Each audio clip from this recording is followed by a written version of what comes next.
बेरोजगार नौजवानों का मजाक उड़ा रही सरकार भाजपा के विजय रथ को दिल्ली जाने से 2024 में रोकेगी समाजवादी पार्टी। यह बात शुक्रवार को झांसी आए समाजवादी पार्टी के प्रदेश अध्यक्ष पिछड़ा वर्ग पूर्व एमएलसी राजपाल कश्यप ने पत्रकारों से वार्ता में कही। उन्होंने कहा कि समाजवादी पार्टी के राष्ट्रीय अध्यक्ष अखिलेश यादव ने पीडीएफ पखवाड़ा चलाया, जिस पर वह पूर्वांचल गए, कन्नौज, मैनपुरी और कल जालौन गए थे, जहां दंगल प्रतियोगिता नेताजी के नाम से हो रही थी। अब महोबा सहित पूरे प्रदेश में चलाया जाएगा। सरकार हर मोर्चे पर विफल है, उनका कहीं रोजगार नहीं दिखा है। गोरखपुर में कोई विकास नहीं है, झांसी में मेट्रो नहीं चली है, गौशाला अन्ना पशुओं की कोई व्यवस्था नहीं है, एक्सीडेंट हो रहे हैं, अन्ना जानवर खेत में नुकसान कर रहे हैं।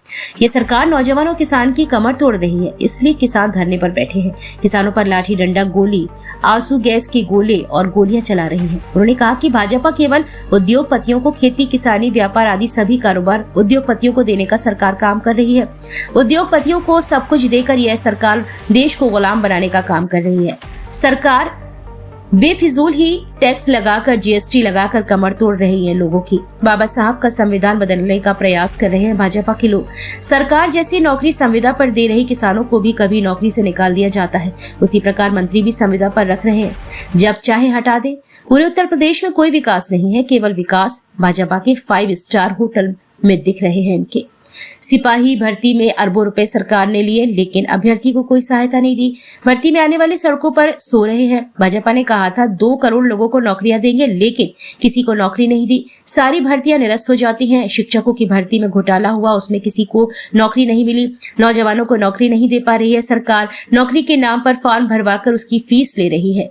बस नौजवान बेरोजगारों का मजाक उड़ाया जा रहा है। यह बात बेरोजगार भी समझ रहे हैं। इस बार अखिलेश यादव के नेतृत्व में समाजवादी पार्टी भाजपा के विजय रथ को दिल्ली नहीं जाने देंगे, उसे यही उत्तर प्रदेश में रोकने का प्रयास करेंगे। वहीं उन्होंने जयंत चौधरी के जाने की बात पर कहा कि किसी के आने जाने से पार्टी को कोई फर्क नहीं पड़ता है।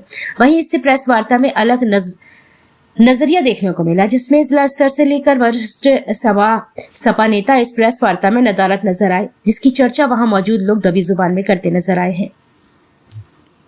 2024 में कैसे मुकाबला करने जा रहे हैं? समाजवादी पार्टी के राष्ट्रीय अध्यक्ष माननीय श्री अखिलेश यादव जी लगातार बीजेपी के लिए चुनौती बनते जा रहे हैं। बीजेपी पूरे देश में किसी से घबराई है तो माननीय अखिलेश यादव जी से नाना प्रकार के षड्यंत्र रच रही है, लेकिन बीजेपी का कोई षड्यंत्र काम नहीं आएगा।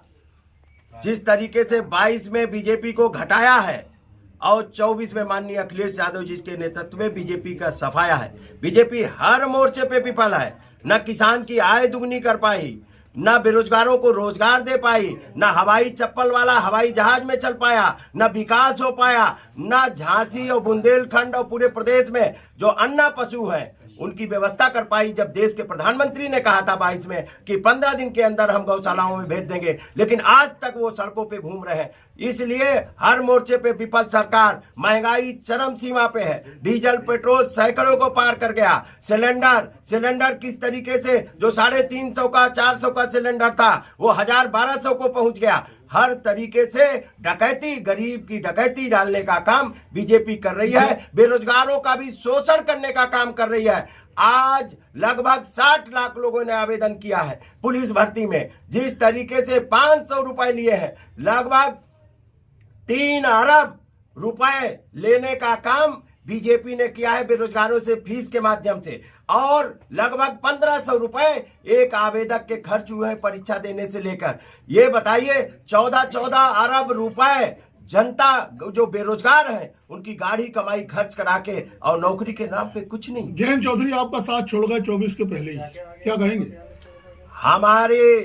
हमारी जो पार्टी है, जनता हमारे साथ खड़ी है, और दल बदलुओं का सबक आपने देखा होगा।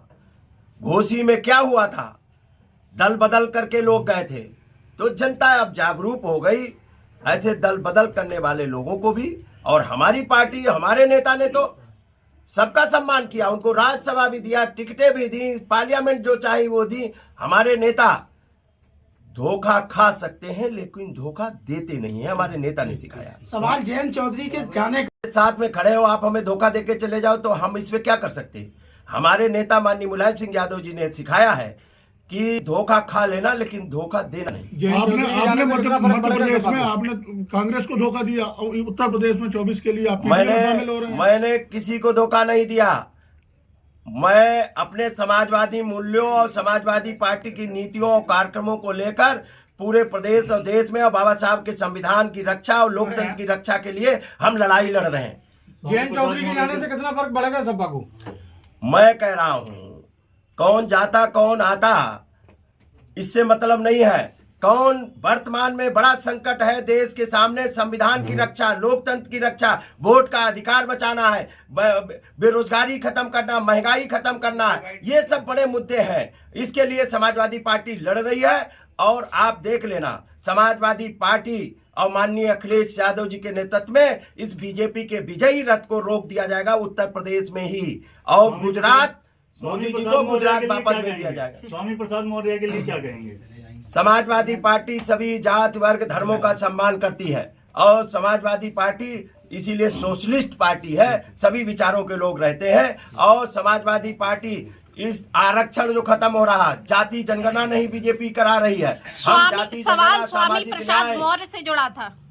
भगवान को गाली दे रहे हैं आप लोग, चुप्पी क्यों साधे रहे हैं? मैं कह रहा हूँ बीजेपी के नेताओं ने भगवान के चंदे में भ्रष्टाचार कर लिया, भगवान राम की जमीनों में खरीद फरोख्त में भ्रष्टाचार कर लिया। स्थापना हुई तो आप लोग क्यों नहीं गए? वहाँ बैठे नेताओं ने आप बयान नहीं सुने क्या? स्थापना में आप लोग क्यों नहीं गए? कोई भी राम मंदिर की स्थापना में आप लोग क्यों नहीं गए? अरे देखिए, हम